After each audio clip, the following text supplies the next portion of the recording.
What's going on, guys? Today I wanted to bring you another one of my 2014 NAWCQ H.A.T format deck profiles. The deck I want to bring you today is Spellbook, or Prophecy as it's known. If you guys know the history of this deck, you know that previously in a couple formats prior, this was considered one of the best decks. Since moving ahead all the way to 2014, it's taken some hits versus the Dragon Ruler time period, but it's still considered a tier 1, tier 1.5 if you really want to push it type of deck. It's extremely consistent even after all the hits, and the playstyle is very interesting, very different, and I know a lot of people really enjoy this deck as a whole, whether that's because it's very high rarity usually, or because the playstyle is cool, and again, it's just a good deck in general. What I can say is, I play this deck slightly different than some people. I'll talk about those choices as we get to them. But anyways, without further ado, let's get started on this video. And I just want to say I'm also very happy that these videos have been, gaining a little bit of traction, that people are enjoying the content. And I appreciate you guys dropping likes, comments on the videos, and being subscribed. But let's get into this deck profile. Starting off with the monsters. The boss monster of the deck hasn't really changed. It's High Priestess of Prophecy. We are playing 3 copies. What this card does is you reveal 3 Spellbook spells in your hand, and then you can special summon this card from your hand, and then you can banish once per turn a Spellbook spell from your hand or graveyard and target a card on the field and destroy it. Neither of those effects are hard once per turns, I should say. So if you have 3 Spellbook spells in your hand and multiple High Priestess, you can reveal them, summon one, reveal them, summon the other. And same with the banish effect. You can banish multiple, one each, obviously, because they are soft once per turns, and pop multiple cards. Also, 2500 attack is nothing to shake a stick at. That is very strong. After that, we play 3 Blue Boy. Blue Boy on normal summon or being flipped face up. You're able to add a Spellbook spell from your deck to your hand, so kind of like your Rhoda for your Spellbook spells. After that, 3 Justice of Prophecy. In the hands that are a little slower, this is going to be your main starter. Basically, during the end phase of the turn in which you activate a Spellbook spell card, you can banish it and then search a level 5 or higher light or dark spellcaster type monster and a Spellbook spell from your deck to your hand. So really strong to get your plays started. In this build, because we don't have Spellbook of Judgment anymore, we don't have to play Temperance of Prophecy or World of Prophecy because the conditions are a little harder to reach for those, as well as you just, without playing World was usually your target for Temperance. So that's actually all the Spellbook or Prophecy monsters we play in this build. After that, we play 2 copies of Effect Veiler. This is my hand trap of choice for this deck particularly, because some of the Spellbook spells require you to have a spellcaster type monster on your field or in your graveyard. This just works as a good hand trap as well as having that additional use. The one thing to note is Effect Veiler during this time period in 2014 still had the effect where it says that the effects of it last until the end phase, versus the new, more modern text on Veiler lasts until the end of the turn. So keep that in mind, because if you Veiler, say, a Bujin Yamato, this will wear off in the end phase, and then Yamato can activate in the end phase to still have its effect. So that is something to keep in mind with that. This is somewhat standard. A lot of people will play Veiler for that reason. I've seen some people play Veiler and Maxi. I've seen some not play any hand traps at all. I personally like that, though, for those reasons. And then I am playing 41 cards in this deck, and the one card that I'm playing as the 41st, which you could technically cut, is I'm playing 1 Kaiku. It's a similar concept with the Veiler, how just having that additional spellcaster can come up, and Kaiku's a card that a lot of these decks will side because it stops your opponent from banishing, so previously mentioned it can be good against Bujins. It can be good against dragon rulers and stuff like that. And then when it does damage, you're able to banish their monsters in grave. So it can also get rid of their resources, which is cool. But again, if you don't want to play this, you can cut it. I would say side it for sure, though. It is a very strong card. And that's it for the monsters. You play a low count, but this is more of a kind of control-y type deck. So that's perfectly fine. For the Spellbook spells, we play 3 Spellbook Library of the Crescent. This is one of your starter ones because it doesn't require spellcasters like I mentioned previously. What it does is if you have no Spellbook spells in your graveyard, you reveal 3 Spellbook spells with different names from your deck. You shuffle them up, your opponent randomly picks one, and then the rest get shuffled into the deck. The one thing with this is it also has the effect that the turn you activate that, you're unable to activate non-Spellbook spell cards, which is why I chose certain things that we'll get to in a little bit over others. After that, 3 copies of Spellbook of Secrets.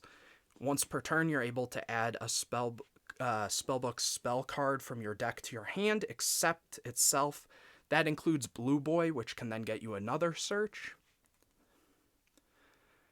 After that, 2 Spellbook of the Master. This is one of the ones that requires you to have a spellcaster type monster on the field to activate.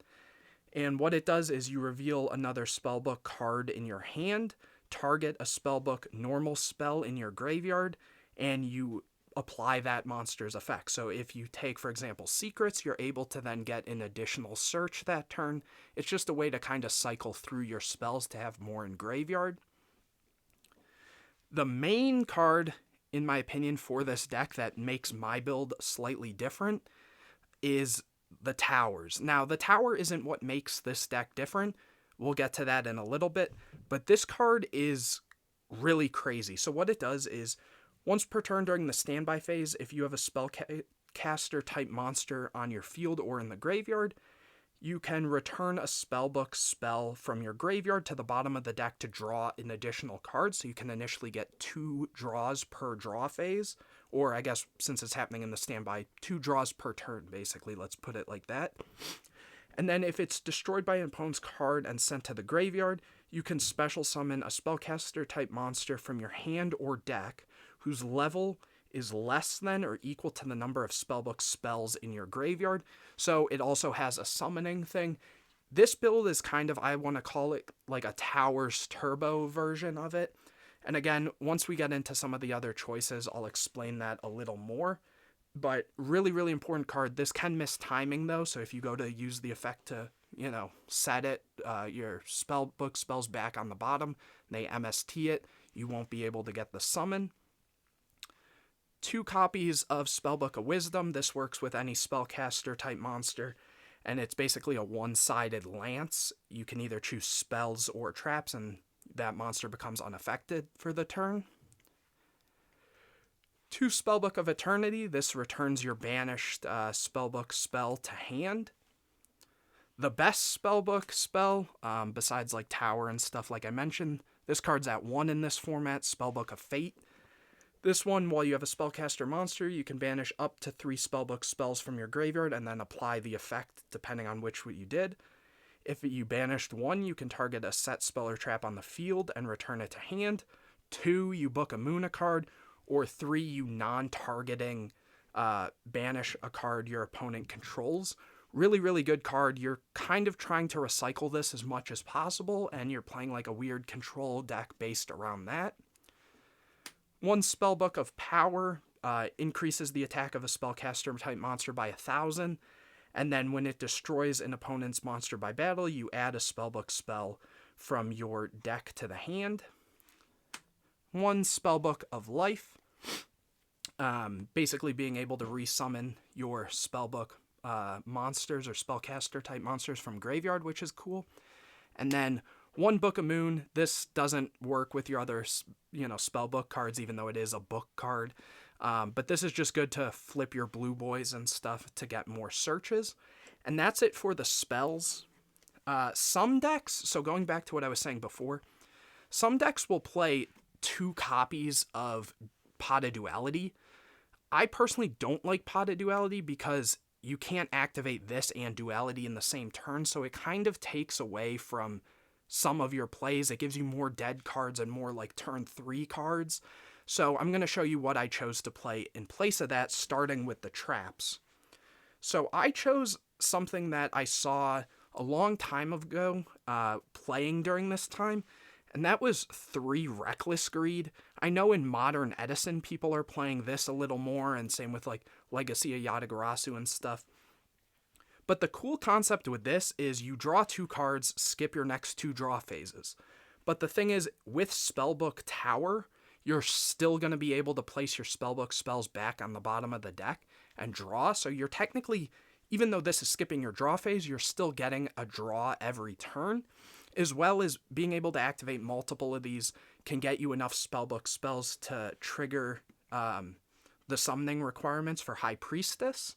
So really good, as well as this build plays a handful of traps. So similar concept, like I said, with Edison. If your opponent goes to blind MST and they hit this, you're basically just getting free pluses. And this isn't going to contradict with the Crescent because, you know, it's a trap card and you can activate it on your opponent's turn and then kind of come back and just do everything you need to on the next turn if need be. So especially if you have a slower start, like I mentioned with the Justice of Prophecy. After that, we don't play that many monsters, so Fiendish Chain stopping attacks is really important, as well as I would rather my opponent MST one of these back row than the tower, which is going to get me resources. At bare minimum, it is a negate still too. You could swap these for breakthrough skill, but like I said, I do like the effect that they can't attack after. And then lastly, a bunch of one-of traps, 1 Torrential, 1 Traptrix, Trap Hole Nightmare, 1 Bottomless, 1 Compulse, and 1 Warning. You could technically also, and if you want to keep the Kaiku in the main, cut that or the Compulse. Personally, like I said, you have a lot of draw power, so 41 isn't terrible in my opinion. The extra deck you don't really go into often in this deck, but you do want to have it as a resource, so I'll show you what I play personally. Sorry about the low rarity on a lot of this. You barely go into the extra deck, so it's kind of irrelevant. 1 Hierophant of Prophecy. This requires 2 level 7 spellcasters, so you literally need to have 2 High Priestess to make it. You detach a material from it, and then destroy spell and traps your opponent controls up to the number of spellbook spells in your grave. 1 Draco Sack, again, 2 High Priestess make it. I don't play Big Eye, you probably should. I've been testing with a couple different cards, so that's why I don't, but it hasn't come up for me in any of the games I've been playing, so that's why I don't play it. 1 Downard, you can hard make this because it requires 2 spellcasters. It does piercing damage, it's also a spellcaster, which is nice. 1 Honor Arc, 1 Diamond Dyer, 1 Exciton, 1 Dweller, and that's it for the 4s. For the 3s, Alucard to pop set back row or set monsters, Zenmaines to stall out a bit. That's it for the 3s. I don't play Leviair or Mechwhip Engineer or anything. I don't find it useful. 1 Shining Elf. This just makes your opponent's monsters a little weaker, so it's harder to get over things. It's also a spellcaster. 1 Daigusto Phoenix. This comes up a lot for me, being able to attack twice to steal games. Ghostrix Succubus. It's just a slightly stronger spellcaster monster. Not quite as strong as the Shining Elf, but it's still there just as another option. The effect isn't too relevant, so don't worry about that. 1 Herald of Pure Light to kind of get back resources. 1 Gachi Gachi to make your things bigger and also stall out a little bit, similar to the Zenmaines. And lastly, 1 Armored Kappa. Similar thing, again, stall out for a little bit, and it's just a good card. Like I said, you don't really go into the extra that much, so don't really worry or focus on that too hard. But that is the deck profile. I know that was a lot to take in, so I apologize if this video is a bit longer. But if you enjoyed this video or have questions about siding patterns, cards to side in this deck, or anything else videos you'd like to see, definitely let me know in the comments section. Drop a like on this video, comment, share with all your friends, and make sure you're subscribed. But anyways, guys, I will see you in the next video.